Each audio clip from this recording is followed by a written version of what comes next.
कथा सरितसागर, अध्याय 65। मेरी नजरों से दूर हो जाओ और फिर कभी इस चौखट पर कदम मत रखना। व्यापारी ने दहाड़ते हुए अपने बेटे की ओर एक भारी लकड़ी का स्टूल फेंका। वह युवक, जो एक बोधिसत्व का अंश था, धूल भरी सड़क पर खड़ा रहा, जबकि उसकी नई सौतेली मां खिड़की से ठंडी और विजयी मुस्कान के साथ देख रही थी। वो अपनी पत्नी की ओर मुड़ा, जो डर से कांप रही थी, और दोनों मिलकर जंगल की काली परछाई की ओर चल दिए। उसका छोटा भाई भी उनके साथ निर्वासन में गया, लेकिन उसका हृदय कड़वाहट से भरा था और जल्द ही उसने एक अलग रास्ता चुन लिया, जिससे बड़े भाई को अकेले ही अज्ञात का सामना करने के लिए छोड़ दिया। कृतघ्न पत्नी की कहानी। वे एक ऐसे रेगिस्तान में पहुंचे जहां सूरज सफेद रेत पर पीटने वाले सोने के हथौड़े के समान था और हवा भट्टी की सांस जैसी गर्म थी। 7 दिनों तक वे संघर्ष करते रहे, जबकि उनके पानी की मशकें सूख गई और उनका भोजन धूल बन गया। पत्नी गर्मी में गिर पड़ी, उसके होंठ फट गए और उसकी आंखें मौत के करीब आने से पथरा गई। इसे पियो और जीवित रहो, नेक पति ने धीरे से कहा, और उसने अपनी कटार निकाली और अपनी ही भुजा में एक गहरा घाव किया ताकि जीवन की गर्म धारा उसके सूखे मुंह में जा सके। उसने उसे अपने ही मांस के टुकड़े खिलाए ताकि उसके प्राणों की ज्योति जलती रहे, जब तक कि 8वें दिन बहते पानी की आवाज उनके कानों तक नहीं पहुंच गई। उन्हें सफेद झाग से घिरी एक पहाड़ी वनस्थली मिली और पति स्नान करने के लिए एक गरजती हुई धारा के किनारे गया। उसने एक ऐसे व्यक्ति को देखा जिसके हाथ पैर कटे हुए थे और वो पानी के बहाव में लकड़ी के एक टुकड़े की तरह बह रहा था। वो उस विकलांग अजनबी को बचाने के लिए बर्फीले पानी में कूद पड़ा। उसने उस व्यक्ति के घावों पर पट्टी बांधी और अपने अल्प फलों को उसके साथ साझा किया। जबकि पत्नी परछाइयों से देख रही थी, उसका हृदय पहले से ही उस टूटे हुए अतिथि की ओर एक शर्मनाक जुनून के साथ मुड़ रहा था। जब पति जड़ों की तलाश में गया हुआ था, तो पत्नी उस अपंग व्यक्ति के साथ एक अपमानजनक प्रेम संबंध में पड़ गई। उन्होंने अपने उपकारी को नष्ट करने की योजना बनाई और स्त्री ने एक भयानक बीमारी से ग्रस्त होने का नाटक किया, जो उसे बनावटी पीड़ा में चिल्लाने पर मजबूर कर रही थी। केवल उस गहरी खाई में उगने वाला दिव्य पौधा ही मुझे बचा सकता है। उसने अपने पति से झूठ बोला और एक नुकीली चट्टान की ओर इशारा किया जहां नदी सबसे तेज बहती थी। वो घास की एक रस्सी के सहारे नीचे उतरा, लेकिन जैसे ही वो नीचे पहुंचा, दुष्ट पत्नी ने नफरत भरी दृष्टि के साथ रस्सी खोल दी। वह गरजती हुई नदी में गिर गया और दूर बहा ले जाया गया। उसके पुण्यों ने उसके प्राण बचा लिए और वो एक बड़े शहर के पास किनारे पर फेंक दिया गया। वहां के राजा की मृत्यु हो गई थी और नागरिक एक नया शासक चुनने के लिए गलियों में एक मांगलिक हाथी घुमा रहे थे। उस विशाल पशु ने अपनी सूंड से व्यापारी के पुत्र को उठा लिया और उसे अपनी पीठ पर बैठा लिया, जबकि लोग अपनी खुशी से चिल्लाने लगे। उसे राजा के रूप में अभिषिक्त किया गया और उसने धैर्यवान हृदय के साथ शासन किया, जबकि उसकी पत्नी अपने अपंग प्रेमी को अपनी पीठ पर लादकर देश भर में भटकती रही। उसने एक समर्पित पत्नी होने का दावा किया जो एक विकलांग पति का सहारा बनी हुई थी, जब तक कि वो उसी शहर में नहीं पहुंच गई जहां उसका पहला पति सिंहासन पर बैठा था। राजा ने उसे बुलाया और उस स्त्री को देखा जिसने उसका रक्त पिया था। ये कैसे हुआ कि इस अपंग व्यक्ति ने तुम्हें वश में कर लिया, जबकि मैं, जिसने तुम्हें अपना जीवन दिया, वो ना कर सका? उसने अपने मंत्रियों के सामने पूछा। सच्चाई ने उसके झूठ को चकनाचूर कर दिया और मंत्रियों ने उसकी नाक और कान काट दिए, इससे पहले कि उस जोड़े को जंगल में निर्वासित कर दिया जाता। कृतज्ञ जानवरों और कृतघ्न स्त्री की कहानी। गोमुख ने फिर एक तपस्वी के बारे में बताया जो बोधिसत्व का एक और अवतार था और जंगल की एक कुटिया में रहता था। उसने एक विशाल कुआं देखा और मदद के लिए पुकारती एक स्त्री की आवाज सुनी।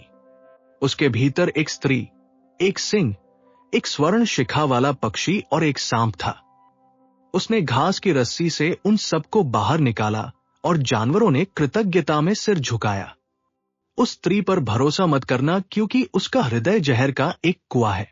सिंह ने अपनी कहानी बताने से पहले चेतावनी दी। सिंह की कहानी। सिंह ने समझाया कि वह कभी हिमालय पर वैडूर्यशृंग शहर में पद्मवेश का पुत्र वज्रवेग नाम का एक विद्याधर राजकुमार था, जिसे उसके पिता ने उसके अहंकार के कारण श्राप दिया था। उसका पुनर्जन्म मालव में हरिघोष नाम के एक ब्राह्मण के पुत्र देवघोष के रूप में हुआ था, लेकिन उसके गर्व ने उसे एक और श्राप दिया जिसने उसे एक मूर्ख जानवर बना दिया। स्वर्ण शिखा वाले पक्षी की कहानी। वो पक्षी हिमालय के विद्याधरों का राजकुमार रजत दंष्ट्र था, जिसने अपनी बहन सोमप्रभा से एक पिंजरा चुरा लिया था। उसकी बहन राजा वज्रदंष्ट्र की पुत्री थी और उसने उसे तब तक पंख पहनने का श्राप दिया जब तक कि वह किसी दयालु व्यक्ति की सेवा न कर दे। सांप की कहानी। वह सांप कभी कश्यप के आश्रम में एक ऋषि का पुत्र था, जिसने एक मंत्र से अपने मित्र को डरा दिया था, जिससे 3 फन वाला सांप बन गया था। उसे उसी रूप की सजा तब तक दी गई जब तक कि वो उस व्यक्ति की मदद न कर दे जिसने उसे कुएं से बाहर निकाला था। स्त्री की कहानी।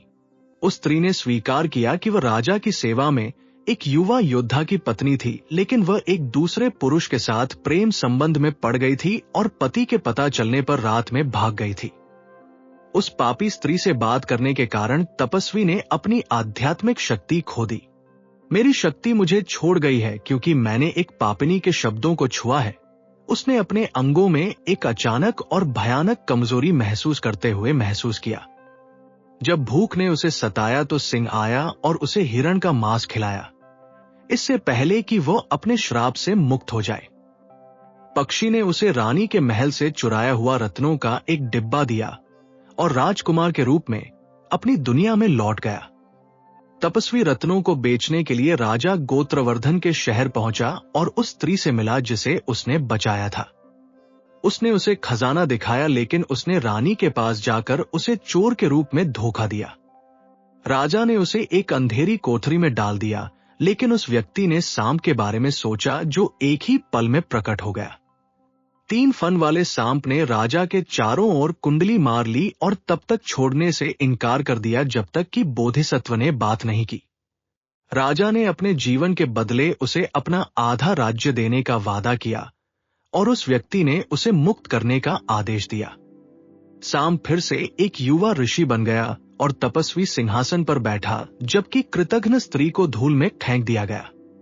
उस बौद्ध भिक्षु की कहानी जिसे कुत्ते ने काट लिया था। एक मठ में मंद बुद्धि का एक भिक्षु रहता था जिसे घुटने पर एक कुत्ते ने काट लिया था।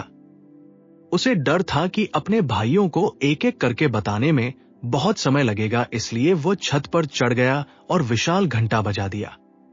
जब भिक्षु घबराहट में इकट्ठे हुए तो उसने अपने पैर की ओर इशारा किया और कहा, एक कुत्ते ने मुझे काट लिया है, इसलिए देखो और सब एक साथ सुन लो। भिक्षु उसकी मूर्खता पर हंसे और अपने ध्यान में लौट गए। कथा सरितसागर। अध्याय 65। आज मेरे लिए दूध की खीर बनाओ, लेकिन दरवाजे बंद रखना, कंजूस टक ने अपनी पत्नी से धीरे से कहा, जब वे नमक रहित जौ के अपने सामान्य भोजन पर बैठे थे।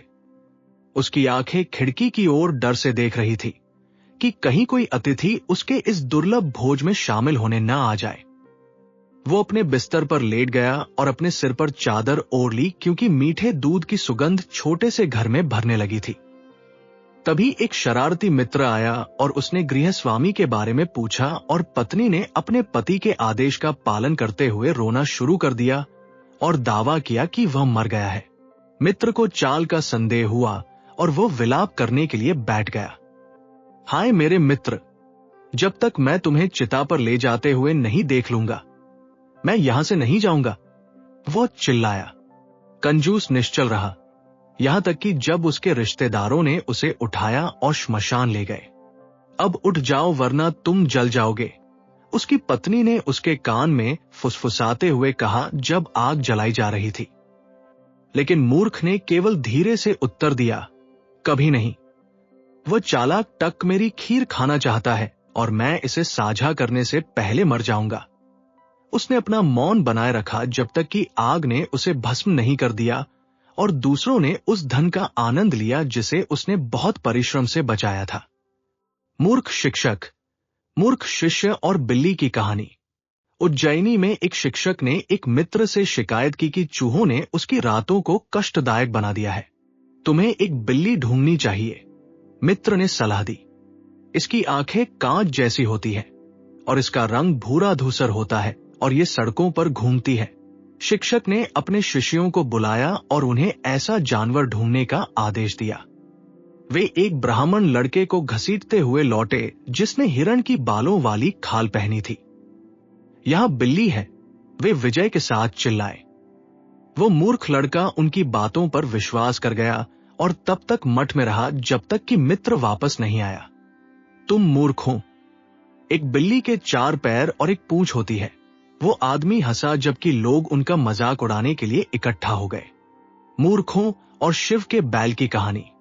मूर्खों के एक मठ में एक व्यक्ति ने एक विशाल तालाब बनाया और देखा कि स्वर्ग से एक बैल नीचे आया और उसने किनारे को जोता।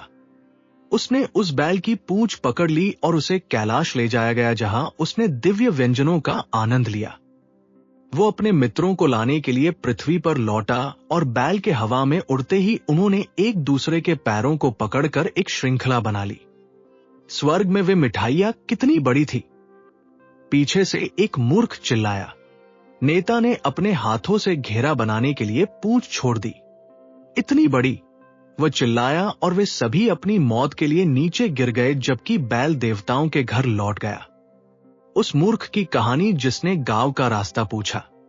एक मूर्ख नदी के किनारे एक पेड़ पर चढ़ गया, ये सोचकर कि ये अगले गांव का रास्ता है। उसने खुद को एक टहनी से लटका हुआ पाया और एक हाथी चालक से मदद की भीख मांगी। चालक ने मूर्ख के पैरों को पकड़ लिया लेकिन हाथी चला गया और दोनों आदमी हवा में लटके रह गए। कुछ ऐसा गांव कि लोग हमें सुन ले, मूर्ख ने आग्रह किया। चालक ने इतना मधुर गाया कि मूर्ख अपना खतरा भूल गया। अति उत्तम, वह चिल्लाया और पेड़ को छोड़कर तालियां बजाने लगा और दोनों आदमी नदी में डूब गए। हिरण्याक्ष और मृगांकलेखा की कहानी।